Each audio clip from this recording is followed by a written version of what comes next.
घनश्याम सिंह डरसेना, सहायक प्राध्यापक गणित, शासकीय नागरिक कल्याण महाविद्यालय नंदिनी नगर। आज हम बीएससी भाग 3 पेपर फर्स्ट यूनिट 3 के अंतर्गत मोबियस रूपांतरण के फिक्स पॉइंट पर कुछ प्रमेय का अध्ययन करेंगे। थ्योरम है हमारा जो है, सिद्ध कीजिए कि प्रत्येक मोबियस रूपांतरण जिसके भिन्न निश्चर बिंदु अल्फ़ा और बीटा हैं को निम्न रूप में व्यक्त किया जा सकता है। यह है W माइनस अल्फ़ा बटे W minus beta equal to lambda into Z minus alpha बटे जेड माइनस बीटा। इस प्रमेय का, इस थ्योरम का अर्थ यह है कि यदि आपके पास कोई मोबियस ट्रांसफॉर्मेशन है जिसके दो फिक्स्ड पॉइंट है अल्फ़ा और बीटा, और फिक्स पॉइंट का अर्थ होता है T Z equal to Z, अर्थात जेड की वैल्यू अल्फ़ा रखने पर इमेज भी आपको अल्फ़ा मिलेगा और इसी प्रकार जेड की वैल्यू बीटा रखने पर आपको इमेज भी बीटा मिलेगा। तब आपको ये बताना है कि अगर दो फिक्स पॉइंट है तो उसका फॉर्म जो है इस रूप में निरूपित होगा। तो हमने जो है मान लिया जो है एक बाइलिनियर ट्रांसफॉर्मेशन है W equal to T Z A Z plus B by C Z plus D, और जिसका डिटर्मिनेंट है A D minus B C does not equal to 0, और इसके दो फिक्स्ड पॉइंट हैं अल्फ़ा और बीटा। मान लेते हैं कि इस रूपांतरण में जो है एक गामा बिंदु है जो जेड प्लेन पर है और उसका इमेज जो है डेल्टा है। इस प्रकार से हमारे पास चार बिंदु होंगे जो है अल्फ़ा बीटा गामा जेड का इमेज जो है अल्फ़ा बीटा डेल्टा और डब्लू है। चूँकि यहाँ पर अल्फ़ा और बीटा फिक्स्ड पॉइंट है इसलिए उसका इमेज भी अल्फ़ा और बीटा होगा। गामा का प्रतिबिंब हमने डेल्टा सपोज कर लिया और जेड का इमेज हमने डब्लू मान लिया। आप जानते हैं कि डब्लू इक्वल टू होता है टी जेड। तो ये हमारा जेड प्लेन है और ये डब्लू प्लेन है। यहाँ के पॉइंट जो आपको पहले मैंने बता दिया वही हम लिख देंगे, जेड अल्फ़ा गामा बीटा। इसी तरीके से जेड का प्रतिबिंब डब्लू, अल्फ़ा का प्रतिबिंब अल्फ़ा, गामा का प्रतिबिंब डेल्टा और बीटा का प्रतिबिंब बीटा। हम जानते हैं कि बाइलिनियर ट्रांसफॉर्मेशन के अंतर्गत जो क्रॉस रेशियो होता है वो निश्चर होता है, अर्थात क्रॉस रेशियो सेम होता है, अर्थात कि W cross ratio of W alpha delta beta equal to cross ratio of Z alpha gamma beta. इसलिए हमने दोनों के क्रॉस रेशियो बराबर लिख दिए। अब क्रॉस रेशियो की डेफिनेशन लगा देंगे तो यहाँ हम लेते हैं first difference into third difference. तो फर्स्ट डिफरेंस हो जाएगा W minus alpha, third difference हो जाएगा delta minus beta, second difference divided by होगा second difference into fourth difference. तो सेकंड डिफरेंस हो जाएगा अल्फ़ा माइनस डेल्टा और फोर्थ डिफरेंस हो जाएगा बीटा माइनस W। इसी तरीके से राइट साइड में भी रख देंगे। अब हमने यहाँ से जो है बीटा माइनस डब्लू से एक माइनस कॉमन ले लिया, यहाँ बीटा माइनस जेड से भी एक माइनस कॉमन ले लिए, दोनों तरफ से माइनस कैंसिल कर दिए।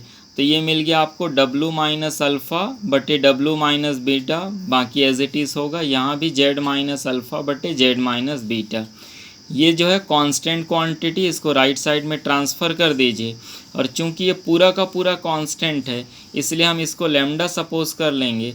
तब आपको रिक्वायर्ड रिजल्ट मिल जाएगा W माइनस अल्फ़ा बटे W minus beta equal to lambda into Z minus alpha into Z minus beta. अगला प्रमेय हमारा, सिद्ध कीजिए कि प्रत्येक मोबियस रूपांतरण जो केवल एक ही फिक्स्ड पॉइंट रखता है अल्फ़ा, तो इसका फॉर्म होगा 1/W minus alpha equal to 1/Z minus alpha plus lambda. तो यहाँ भी हम एक बाइलिनियर ट्रांसफॉर्मेशन ले लिए और इसका एक ही फिक्स्ड पॉइंट है अल्फ़ा। हम जानते हैं कि बाइलिनियर ट्रांसफॉर्मेशन के फिक्स्ड पॉइंट के लिए T Z equal to Z रखते हैं, तो हमने T Z equal to Z रख दिया। क्रॉस मल्टीप्लाई करने से C Z square plus D minus A into Z minus B equal to 0। चूँकि यह एक ही फिक्स पॉइंट रखता है तो इसलिए इस क्वाड्रेटिक इक्वेशन का केवल एक ही रूट होगा। आप इसको ऐसा समझ सकते हैं जो है, जैसे हम एक इक्वेशन लेते हैं, एक quadratic equation X square minus 4x plus 4 equal to 0। यदि आप इसको सॉल्व करेंगे तो यहाँ पर केवल इसका एक ही रूट मिलेगा x इक्वल टू 2। ऐसा इसलिए क्योंकि ये x माइनस 2 का होल स्क्वायर में रिप्रेजेंट हो जाता है। तो इसी प्रकार से यदि इस क्वाड्रेटिक इक्वेशन, ये क्वाड्रेटिक इक्वेशन अगर एक ही रूट यदि रखता है तो यह जो है z माइनस अल्फ़ा का होल स्क्वायर होना चाहिए। चूँकि c कांस्टेंट है, z स्क्वायर के साथ मल्टीप्लिकेशन है, इसलिए इस क्वाड्रेटिक इक्वेशन को आप लिख सकते हैं C Z square plus D minus A into Z minus B equal to C into Z minus alpha का होल स्क्वायर। क्योंकि एक ही रूट रखता है इसलिए जेड माइनस अल्फ़ा का होल स्क्वायर हमने सपोज कर लिया। अब आप इसको सिंप्लीफाई कर देंगे और बोथ साइड जो है जेड के कोफिशेंट्स का कंपैरिजन कर देंगे। तो डी माइनस अल्फ़ा जेड का कोफिशेंट यहाँ पर है -2c अल्फ़ा, फिर कांस्टेंट है माइनस बी इक्वल टू मिल जाएगा सी अल्फ़ा स्क्वायर। इस तरीके से ए की वैल्यू मिल गया डी प्लस 2c अल्फ़ा और बी की वैल्यू मिल गया -c अल्फ़ा स्क्वायर। ए और बी की वैल्यू हम पुट कर देंगे बाइलिनियर ट्रांसफॉर्मेशन में। तो W equal to A Z के जगह हो जाएगा D plus 2 alpha C into Z minus C alpha square और डिवाइडेड बाई हो जाएगा सी जेड प्लस डी। अब इसको आप क्रॉस मल्टीप्लाई कर दीजिए। फिर यहाँ से क्रॉस मल्टीप्लिकेशन करने के बाद जो है केवल इसको सिंप्लीफाई करना है। हमको सिंप्लीफाई करना आसान है। यहाँ देखिए 2 अल्फ़ा सी जेड, इसको आप दो पार्ट में लिख दीजिए, अल्फ़ा सी जेड और अल्फ़ा सी जेड।